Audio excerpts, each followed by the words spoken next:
everyone. Welcome to this evening or this afternoon's, or in the case of Anto, your expert evening presentation with Kapsch on their GNSS work in Bulgaria and other spaces. I'm going to hand over to David Bolt because he's the one that's going to drive this 30-minute presentation. And please send your questions through, and then we'll work through a Q&A at the end. We're looking forward to hearing what you have to say. Thanks. Thank you, Stacey. So good evening, good afternoon, good morning to everybody wherever you are in the world. My name is David Bolt. I'm the Vice President for our Solution Consulting team here for Kapsch, based out of Melbourne.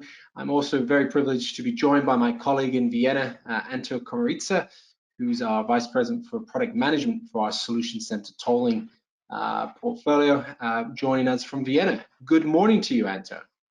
Good morning and good afternoon. Good day to whomever we're talking today. Thanks, Anto. So this is our second and sadly our final part to the Engage with Experts series with ITS Australia. We had, for those of you who joined the first part, I spoke about our AIMS Mobility Hub and our collaboration with the University of Melbourne. So in this part today, we're going to talk a little bit more about road user charging from a GNSS or satellite tolling perspective.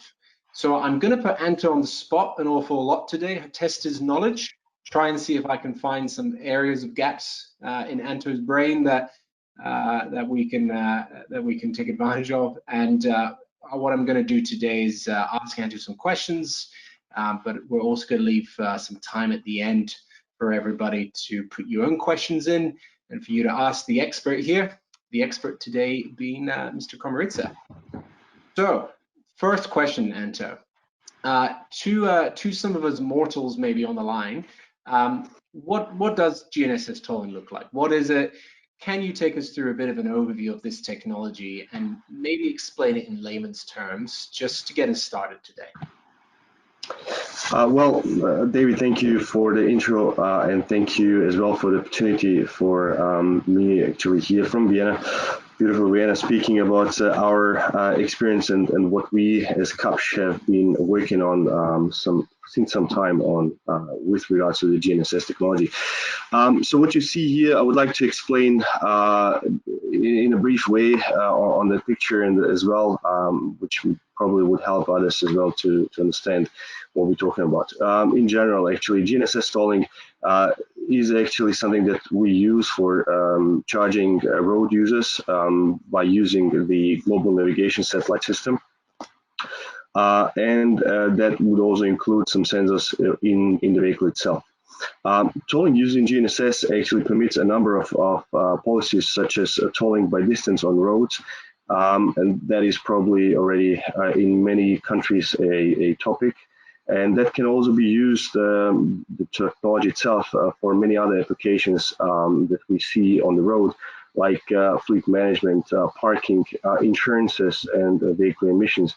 I mean, insurances based on GNSS, this is as well something that has been widely spread across Europe since many years already with the acronym Pay as you Drive for insurance companies. Now, when we look at the GNSS tolling system, they somehow all share a same or common elements in how they work. In a, let's say, typical road pricing scheme, you would have the elements as you see them here in the graph. You would have some kind of units in the vehicle that track the position of a vehicle, how it was moving on the roads, on different roads. That can be different units, whether a dedicated device, depending on the application, the environment, or it is a smartphone, or it can be a GNSS dongle, any kind of units that understands a satellite, let's say, position. And then this is further transmitted to some kind of a back office. And that can be done either through cellular or through some other technology, but the major technology is here cellular.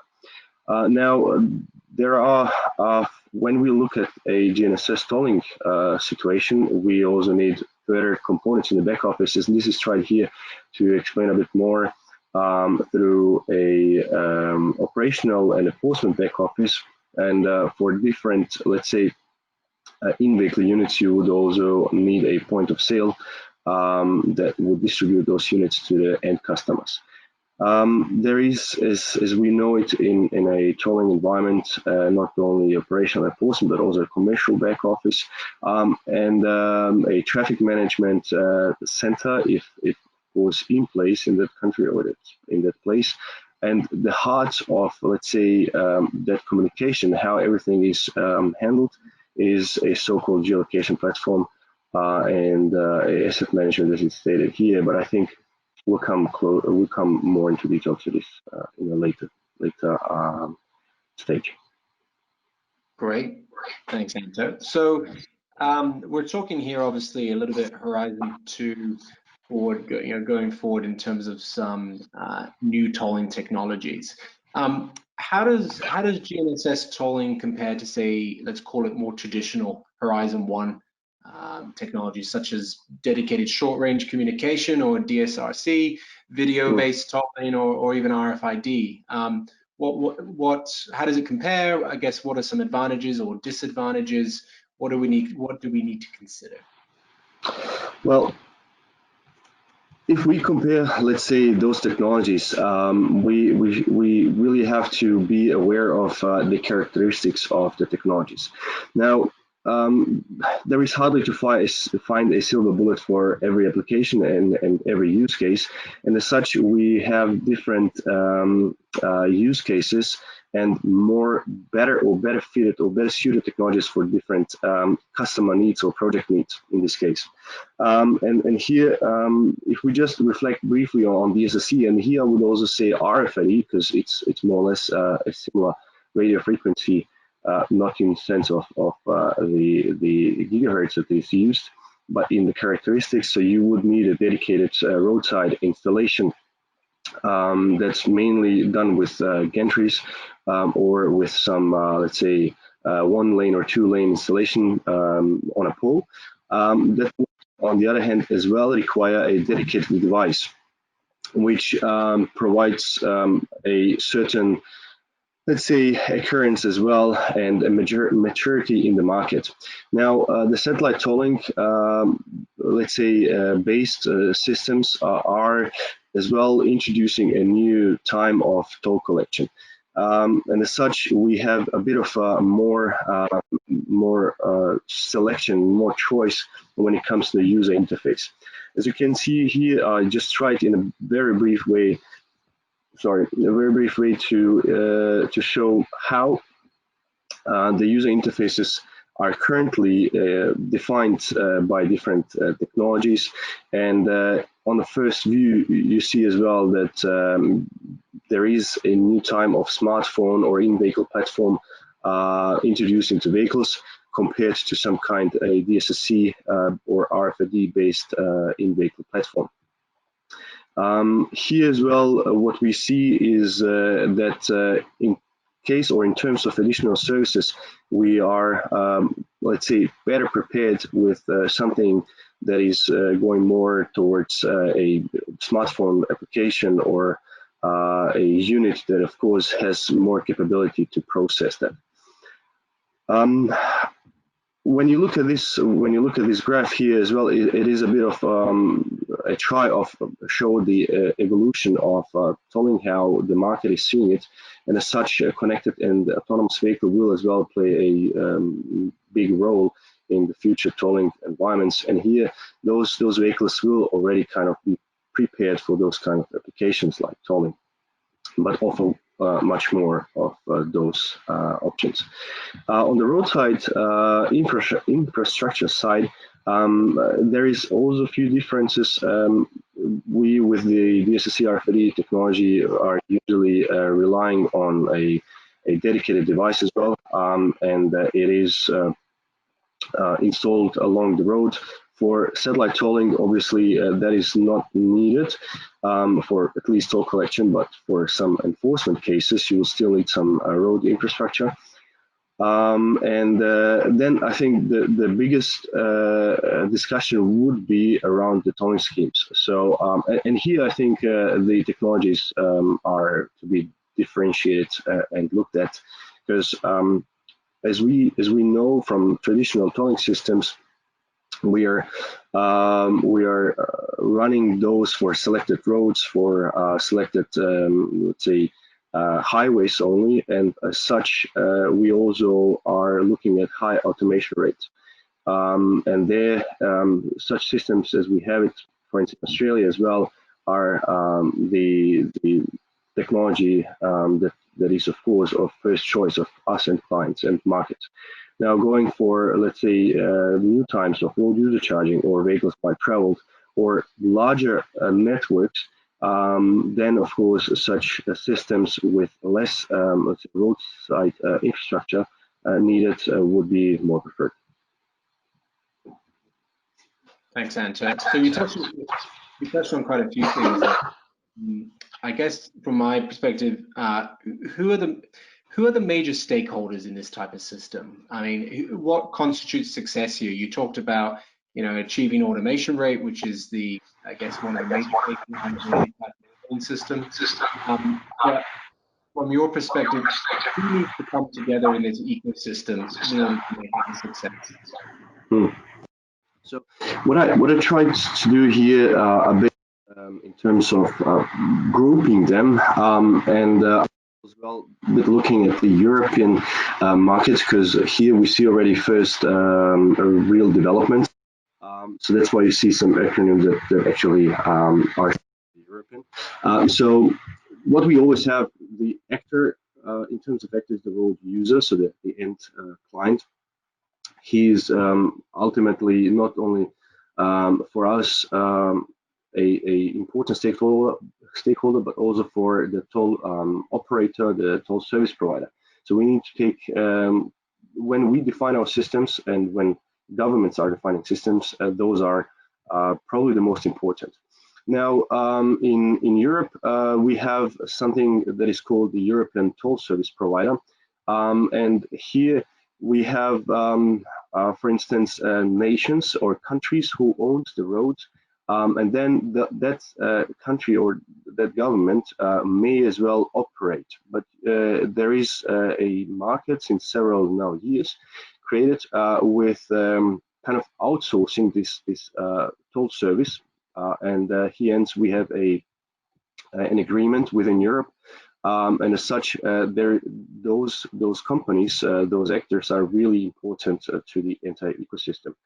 And then as well, the nation or the country may as well act as a service provider, and here we call them the nation service provider or nation state toll service provider. We have, of course, a desire to enforce whatever we operate.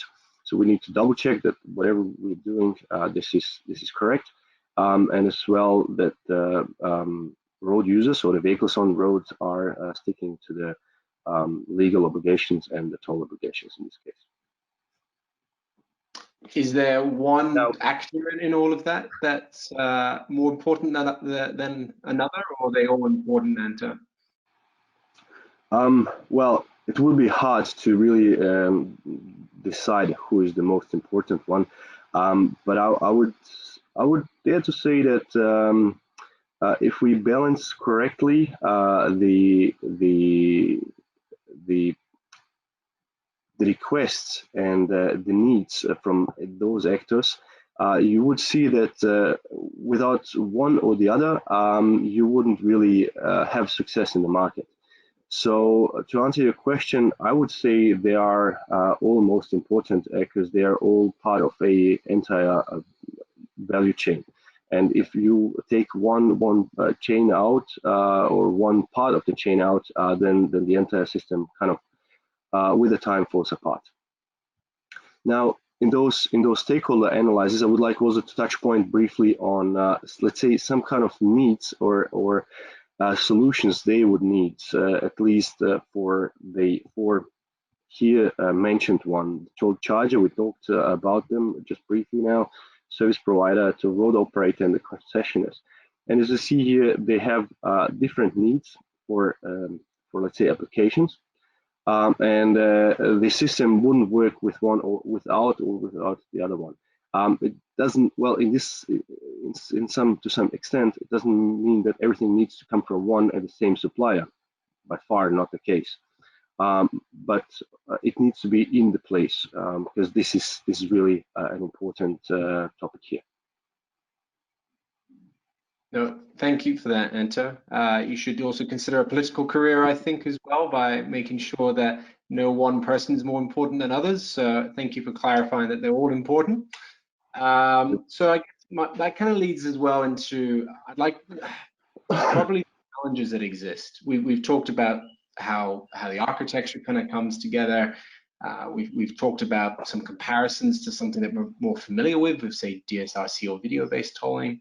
But what challenges exist with this? What are the blind spots with GNSS tolling? I guess, could you outline that from your perspective?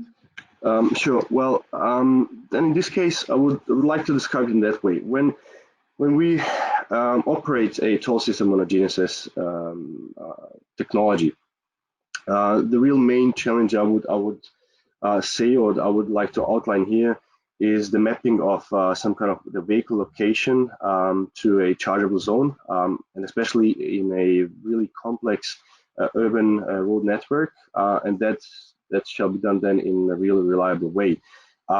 Not only that, it needs to be accurate, it needs to be secure. We need to take care of these data privacy issues that we have in some countries on a different basis.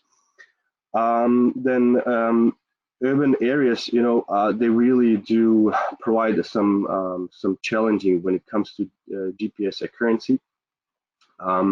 And of course, you have other, let's say, situations on the road, whether you're in a tunnel or an underpass, you're in a parking house. In all those cases, that system needs to work, because we really need a reliant system. And that is something that we have been addressing for some time. We have been deploying it now for the first time on a really large scale.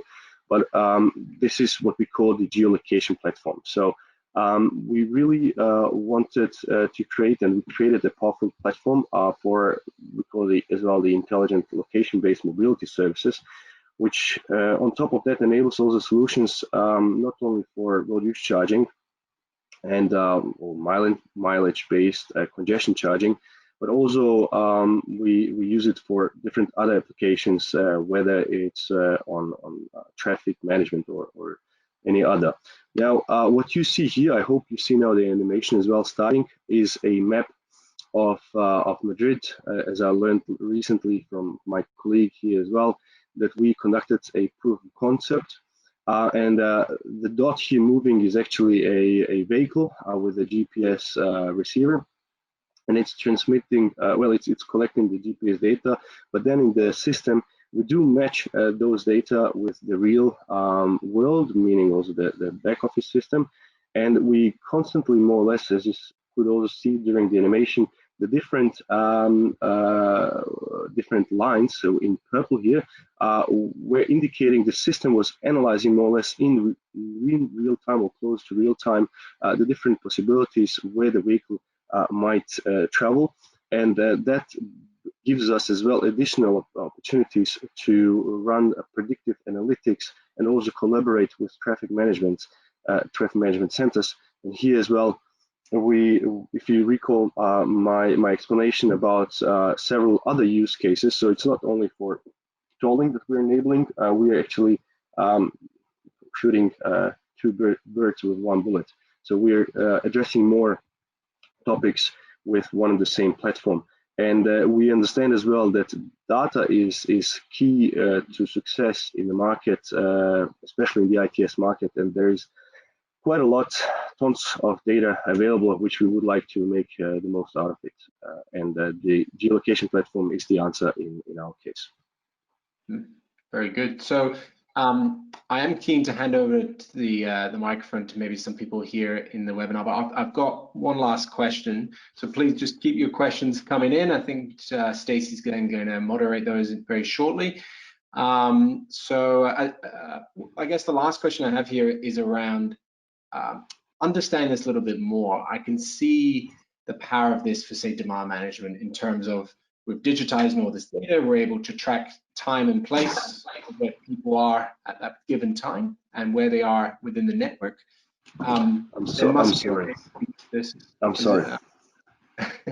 There must be a way to use it for demand management itself, Anto. So could you maybe take us through how the geolocational platform can be used in that context? Yeah, so in terms of demand management, here I would like to look at demand management on a holistic way.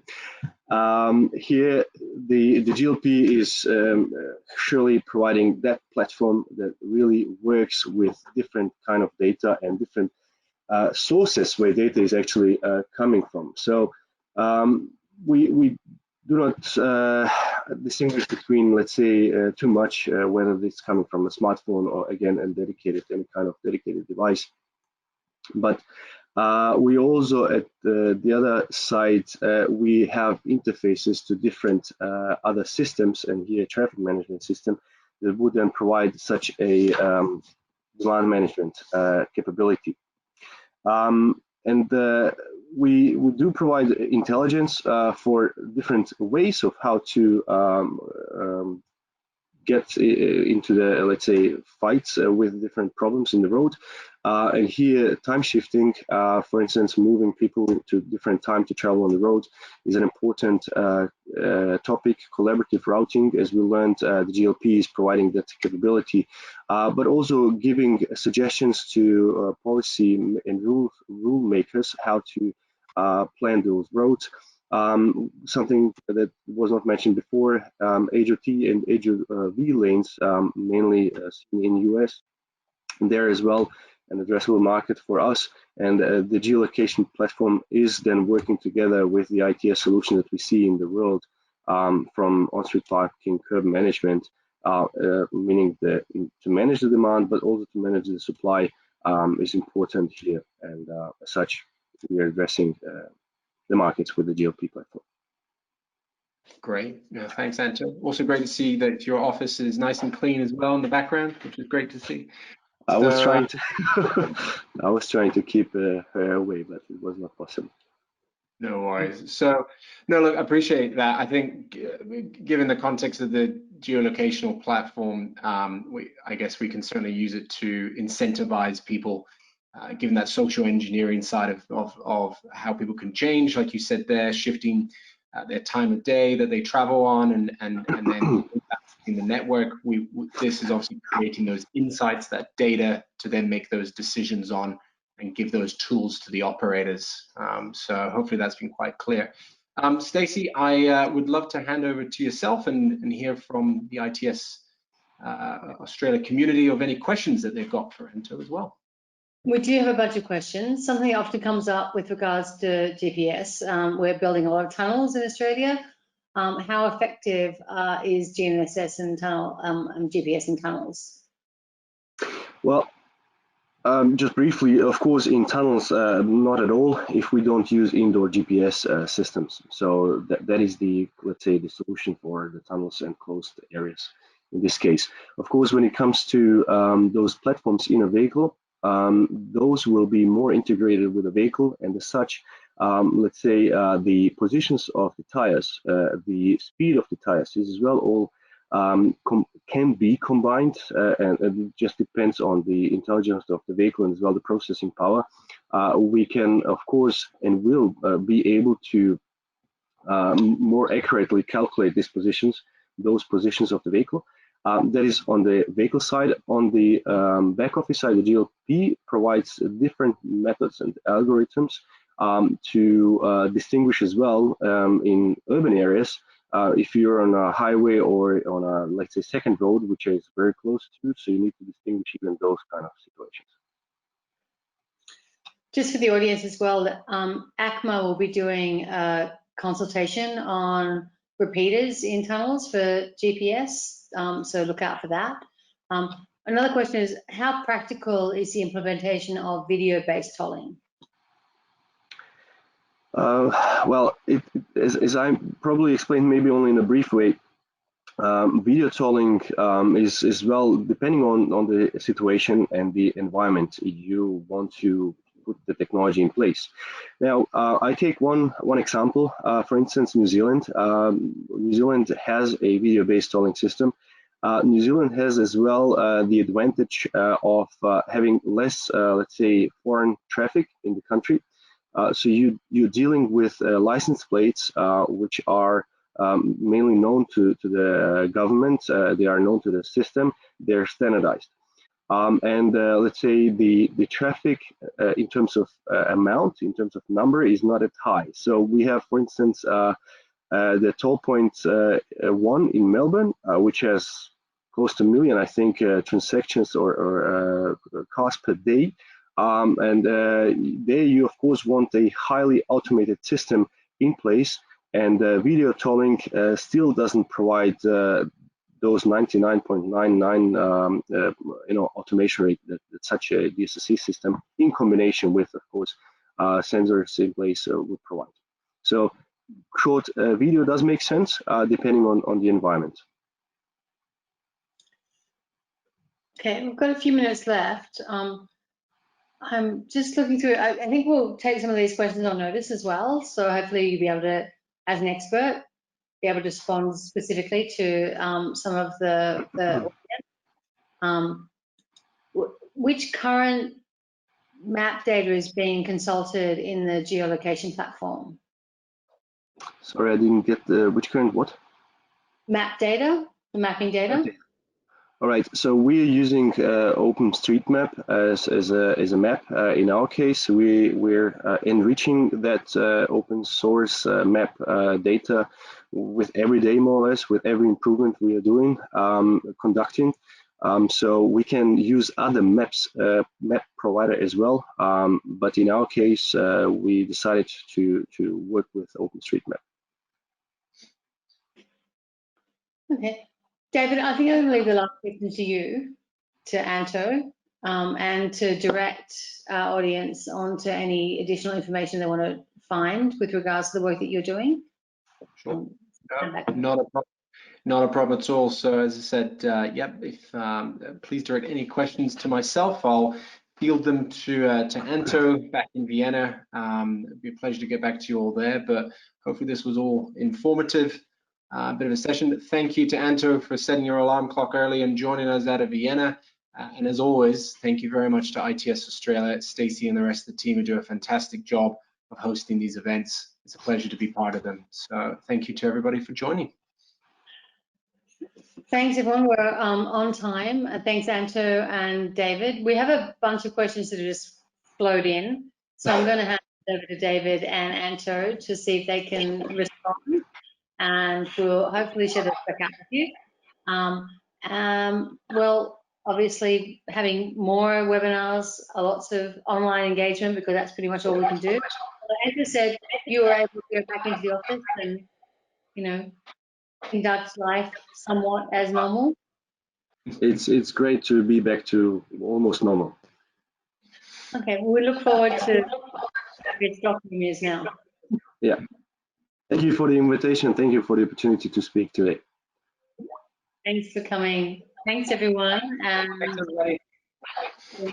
Have a good one. Bye. Bye from Vienna. Okay. Stay safe. Be well.